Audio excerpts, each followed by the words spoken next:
JD, welcome to my channel. Today we're going to be putting together this very old vintage pocket watch. This watch is called an Regina. It's called a Regina pocket watch, Regina Swiss pocket watch.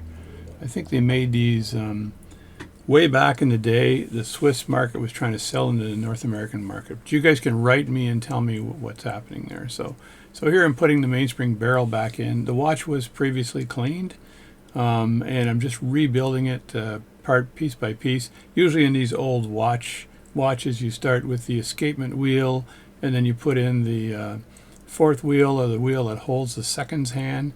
Then you put the intermediate wheel in. It kind of feels like it's going in upside down with the pinions on the top, and that merges in with the center wheel, and its pinion is on the bottom.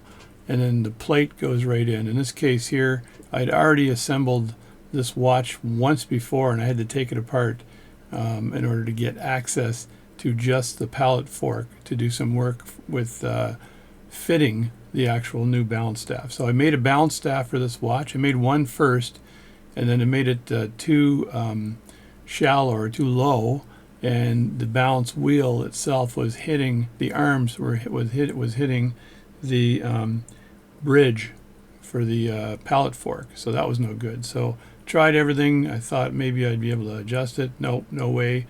Had to build a brand new one. So I started from scratch, and I measured again, and I measured some more.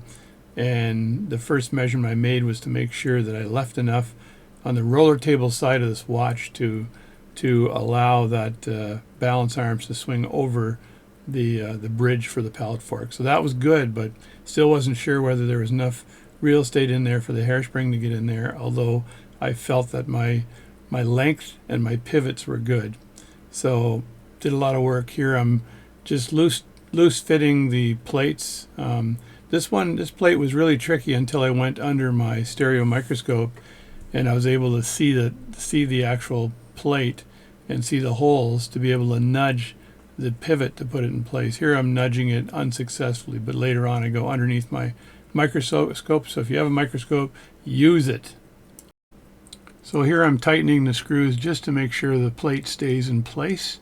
I'm not tightening them all the way in case there's an obstruction I just didn't see. So I'm making sure that I've got a good grip. The plate's down, and I'm looking at the crack between the lower plate and the plate I just put on. So here I'm putting on the ratchet wheel, make sure that's in place, put a glove on, don't want to leave fingerprints. It's a bit of a tricky thing to do. You've got the ratchet, you just have to get that out of the way and make sure the ratchet wheel, which has got a square hole on the top, is lined up with the arbor for the ratchet. And I'm winding the watch up here. Always do a little bit of praying here. I'm a very religious guy when it comes to watches, and I want to make sure that pallet fork is going to tick back and forth nicely so the watch will work. So here I'm oiling the pivots. I'm oiling the holes where the pivots are going to come through. So these are not jewel holes, by the way, because this is not a high-end watch, but it is a very nice watch. So again, it's a Regina Swiss watch. Crazy name for that watch. And now I'm deciding, I can tighten all this stuff up, make sure it works perfectly, and then see that fork is snapping back and forth. That's really nice, but now I've decided to put the, so I'm going to put this in first, whatever the hell that thing's called. I'm just kidding. So I make sure I push that down with my tweezers, and it's in place. And now I've got the balance. So I put the balance in this way. I just basically laid it down, and I'm just tightening it up here and making sure that the balance is done. That's my done mark. So now that it's done, I oiled the faces of the pallet fork with this oil, this 9415 Mobius. It's kind of a gel, and that works really well. And now I'm just positioning the pallet fork for receiving the balance. So I got to make sure the impulse jewel is on the correct side when I do this. So this was a bit tricky, because it was a tight area, and I always make sure that the balance cock has no way of falling down. If that happens, it's a disaster. You will lose your hairspring that way. It'll fall down and stretch the hairspring beyond use. So I'm just making sure it's in there nicely and using my thumbs to adjust it and seeing if I can get this thing going. I think I got it going, and yeah, there we go. So I got this going immediately, and I knew at that point in time I was going to have success because there was movement of the balance and it wasn't hitting the bridge for the pallet fork, and the spring seemed to be free. So I'm looking at it sideways to make sure I don't have an issue, because I have to loosen this up again, adjust it just a bit, and then tighten it again. And once I had done that, I knew I had success. I was very happy at that point. I've been working on this for so many hours to get this thing running again. So it's an old watch. So there we go, and there we go. And so that's running right now. I tightened that screw down for the balance cock to make sure it was all the way down, and the pivots are rolling in those jewels nicely. And I get the big thumb up here. Couldn't wait to tell myself how well I had done.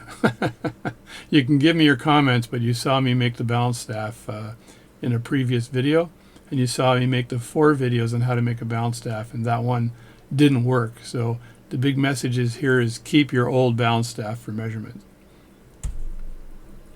Hey there, JD here at the end of the video. I just got so darn excited I had to log in to see you guys and tell you, oh my God, it's running. It is running, it is running, it is running. Look at that. This is the balance staff that was made for this balance. The hairspring, everything else seems to be working. It's running. The balance has got a slight warble in it, but I don't friggin' care, because this thing has been a job and a half to get going again. And it looks like it's got a pretty decent amplitude as well. So I'd just like to thank everybody for keeping tuned into this video. I still have to case it and put the rest of it together, but that's not the big part. It is running. I wound it, and I've got success. So leave your comments. This is the one where I made a balance staff and it's some adjustment problems. Made the second balance staff, and I've got myself success here. So thanks for tuning into this channel and for tuning into this rebuild. It's been a hell of a job, and we'll catch you later.